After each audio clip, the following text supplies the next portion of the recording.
Right, strongman fan, welcome back to MST Systems YouTube channel.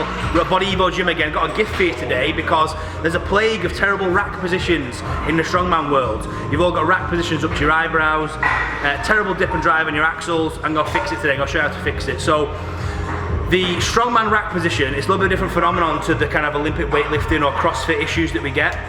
By the way, you have to bear me because I'm proper tired today. I feel like really tired. I've been up till 4 AM watching fucking Black Widow for absolutely zero reason. And this is how tired I am. Shannon doesn't know this, she's gonna laugh. This is how tired I am. She doesn't know this, she's gonna laugh. I got in the shower this morning, right? And I brushed my teeth in the shower.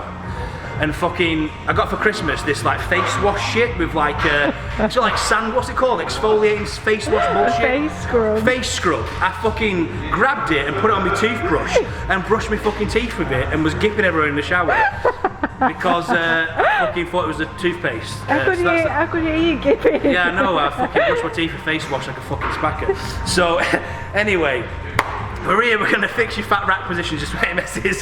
So, what we're going to do today, right, we're going to go and we're going to teach you a rib tack, which is something that I learned off the Performance Vibe, Andrew Triana, about 5 or 6 years ago. It's absolutely class. It sets the rib cage neutral. If any of you guys know anything or if you've ever read anatomy trains, you'll know that the rib cage plays an important part in stabilisation of the front panel. It helps with the serratus, the pec minor and insertions into anterior delt. It's really great at mobilising external rotation. And external rotation, stop laughing. External rotation is the main thing that you need to open up to get a good Olympic rack position. Now, most people's rib cage is flares, and if you're an MST Systems client, you'll do things like rock and breathes, you'll do 90-90 passive hangs, slow concentric, slow eccentric work on the GHD, on the sit-up machine. Basically, we're trying to reinforce this neutral rib cage position. Neutral rib cage will stabilise this whole front panel and it will stabilise below it as well. We'll get into that in a little more detail when we do a rib tack on Dan. I got a trusty assistant Dan today. I had to pick a strongman with a bad rack so that we could fix it. So we're going to teach you a rib tack, how to stabilise front panel and open external and internal rotation.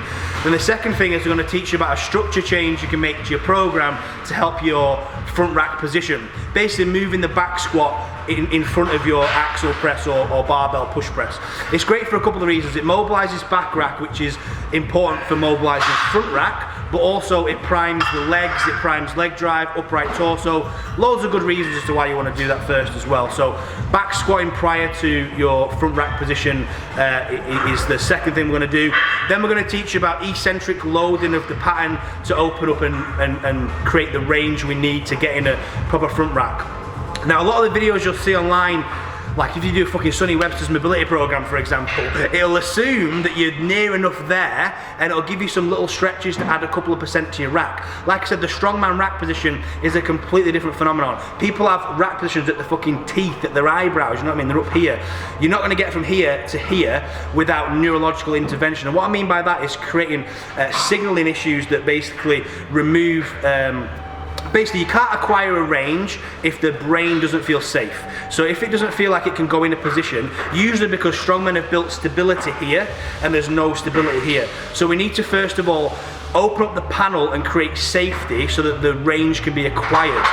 Then once we've done that, we need to utilise and train the range so that we can keep it.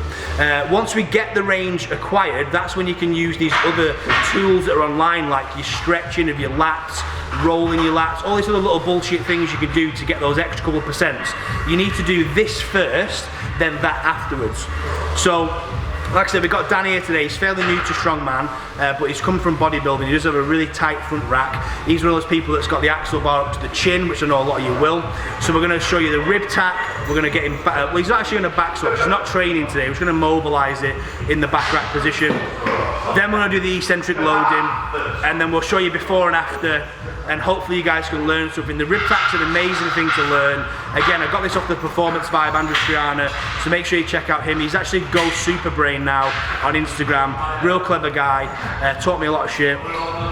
So big shout out to Andy. And yeah, we'll get back into the actual stuff. I'll show you a rib tack. Right guys, we're going to be showing you Dan's rack position now before we get into the rib tack and the back rack, etc. So we're just going to get Dan to clean this axle and show you his front rack at the moment.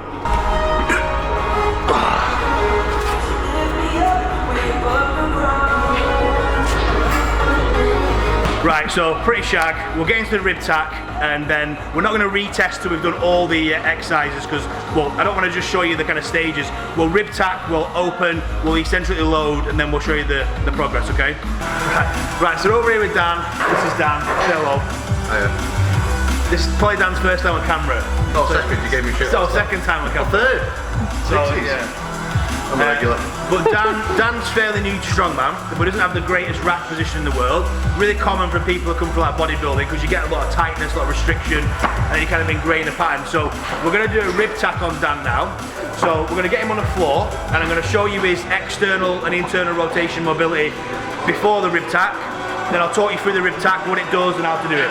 I'll get these 90 degrees. We'll just let them relax. So this is Dan's external rotation at the moment. Try and get from the side so you can see how high off the ground it is. So we'll get before and after really, if you can. Set that there. So keep the hand pulled in a little bit. So shoot 90 degrees to there.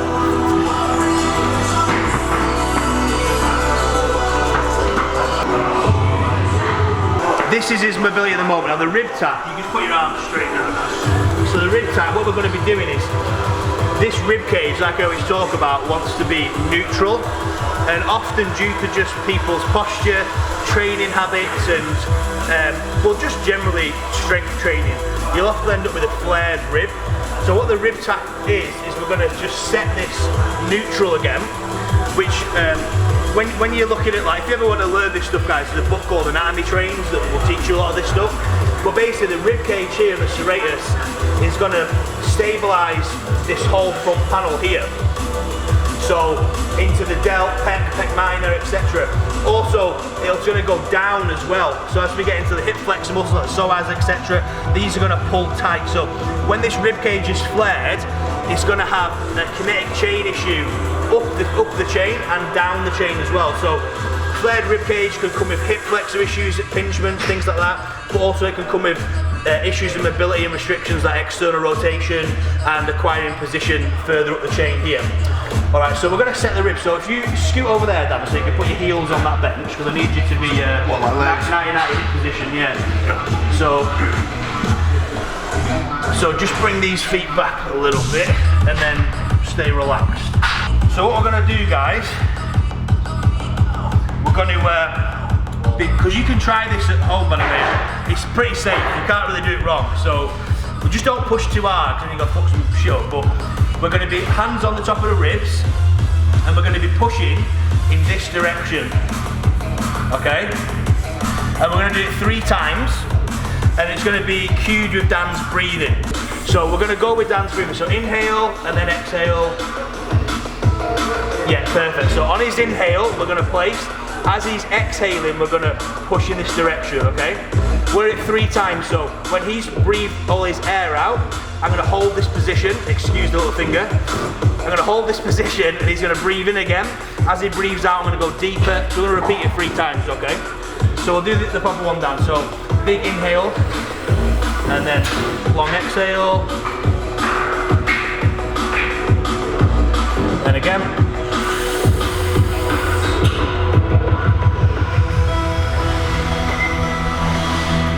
And one more. We'll do one more. One more. Breathe in. Exhale there.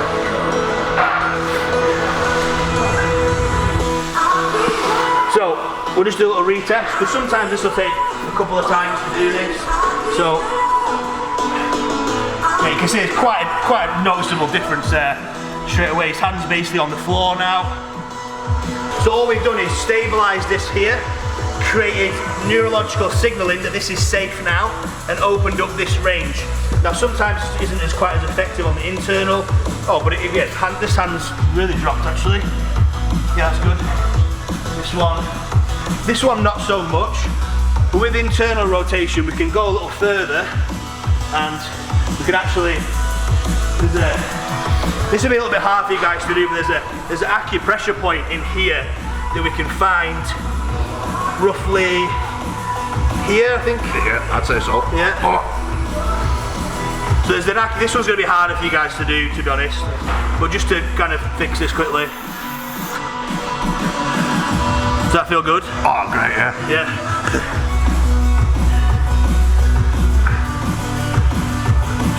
There we go. That was tight. So this is just an acupressure for, this will release subscap real well and open internal rotation.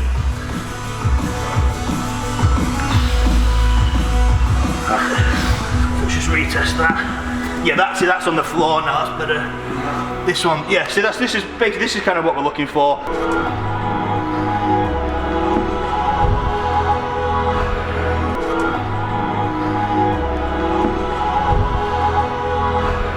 So that's the first part, setting the ribs, opening external internal rotation, creating that neurological safety signal so that the range, basically the brain is now thinking this range is safe, we're stable, I can actually go into it.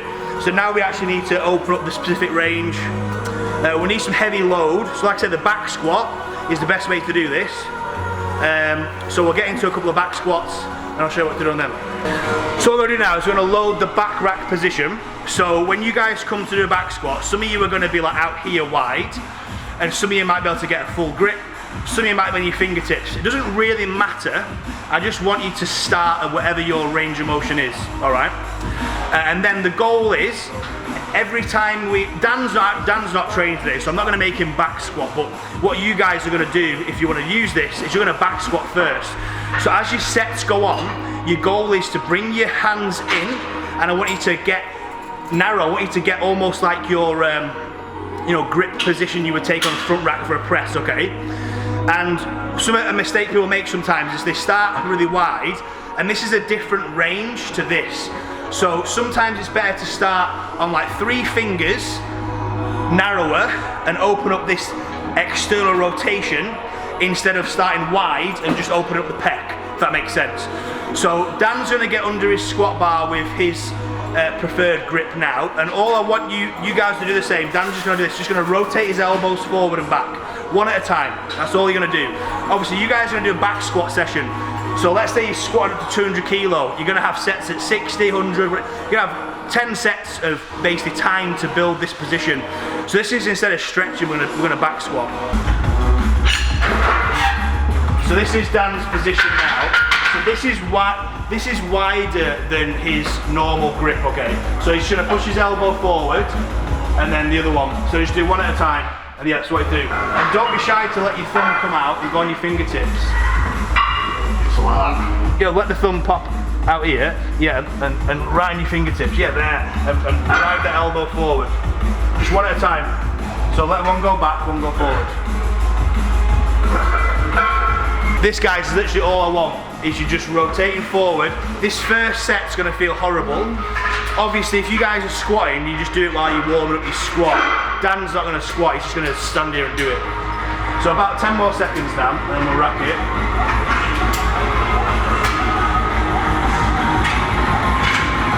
Right, just rack that. So you can see there's hardly any movement when he's trying to move. It's going from here to there. Where does it feel tight? All down through there. All through there, yeah. So he's going to take about a minute, let his nervous system process what the fuck's just gone on, and then go back in and just do it again. And like I say, you guys are going to be squatting, so by the time you got to your work sets, you'll have done this a lot of times, and this position's just going to keep opening up. So you're basically using your squat session not just for your squats, but to open the position. Now, like I said, Dan started fairly decent grip there. You might have to start out wide and slowly bring it in. And it might take you 2-3 sessions to actually get to that close grip.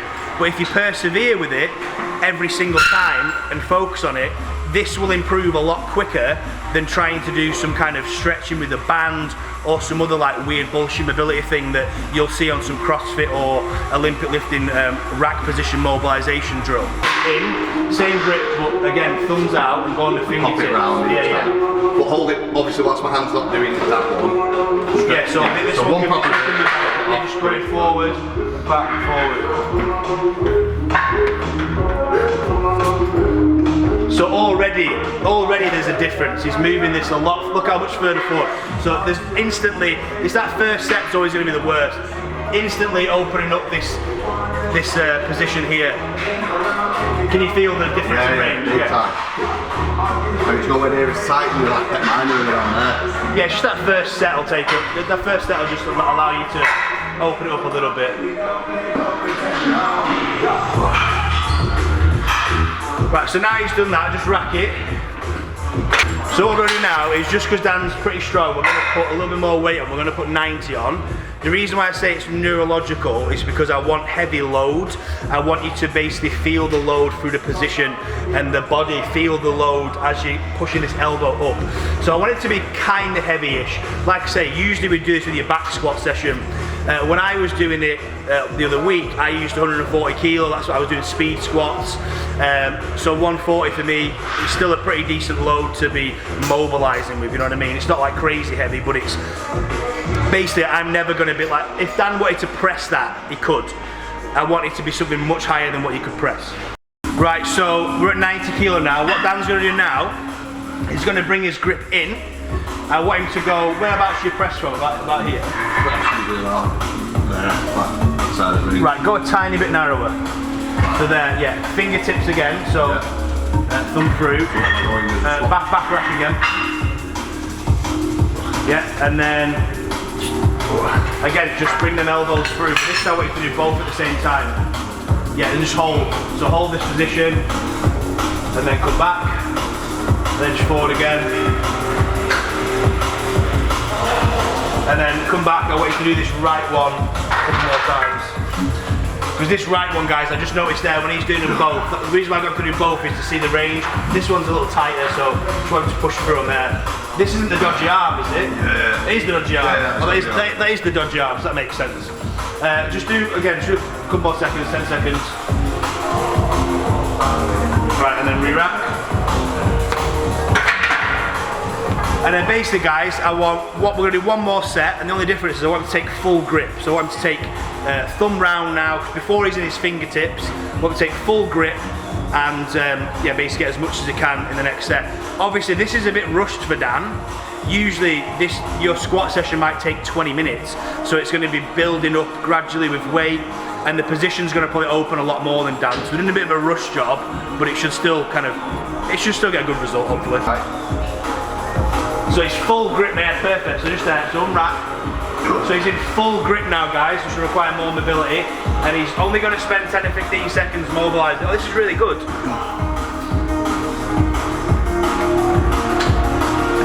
Just spend as long as you feel comfortable. If it starts getting too painful, just rack it. Because I know this is a bit of a stretch. So, we've done the rib tack, we've done the neural loading. We're going to do some eccentric work, and then we'll retest the rack and see what it looks like. So what we're going to do now is we're going to load the eccentric. So I'm going to get Dan to press overhead, and as he comes down about eyebrow height, he's going to cock his elbow forward and kind of eccentrically load that front rack, and then press from there. So it's kind of like a blend between like a standing skull crusher German press. Basically, it's a fucked up strict press. Shove your elbows in front of your wrists and just load that position eccentrically. Go really slow with the eccentric, guys, and just try and get as low as you can and then press from it. We should do like 3 sets of 10. And also, what I do is when I'm squatting, I'll do this eccentric loading in between sets. That way, when I'm done squatting, I can just go straight into my axle or my overhead press or whatever's next and use the rack that I've just kind of attained. So we'll get Dan to press this over and show you. He's going to press as he comes down. His elbow's going to go forward. He's going to load eccentrically, yeah, and then press. And then load eccentrically. And press. Load. Press. Do one more with a much slower eccentric. So when it hits your eyebrows, count to 10 before it hits your rack. So 1. And push his elbow forward. 3. Yeah, fight you there. 5, 6. Keep going down. 7. 8, 9, 10, there we go. So that bar actually touched your shoulders then. Yeah, that's unheard of. Yeah, unheard of.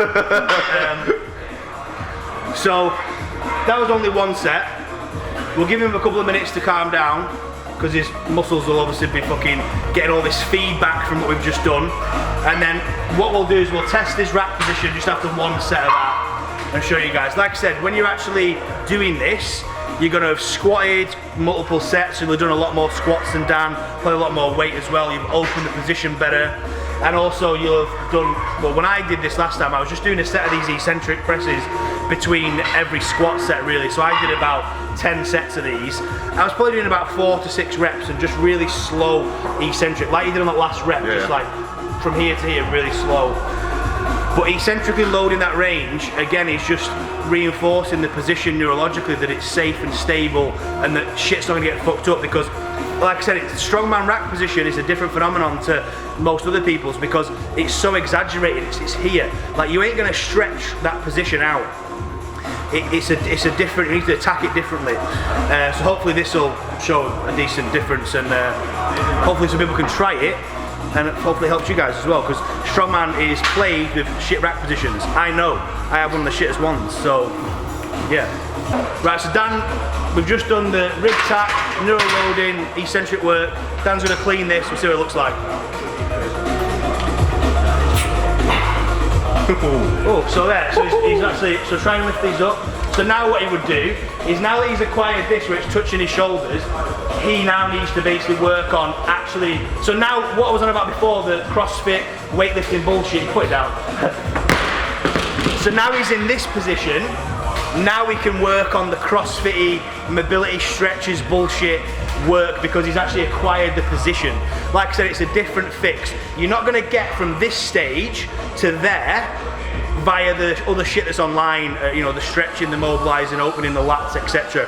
Once we fix all this stuff and get down there, now we can do the little mini bullshit bits. Does that feel alright in rack? Yeah, I felt good. Is that the lowest it's been? That is the lowest it's ever been. Usually mine sits about, at the best I've ever had, it's about chin level. Yeah. So to be able to get it onto chest, like it wasn't planted in chest, yeah, but in one session, barely really. It's taken us what, 20 minutes?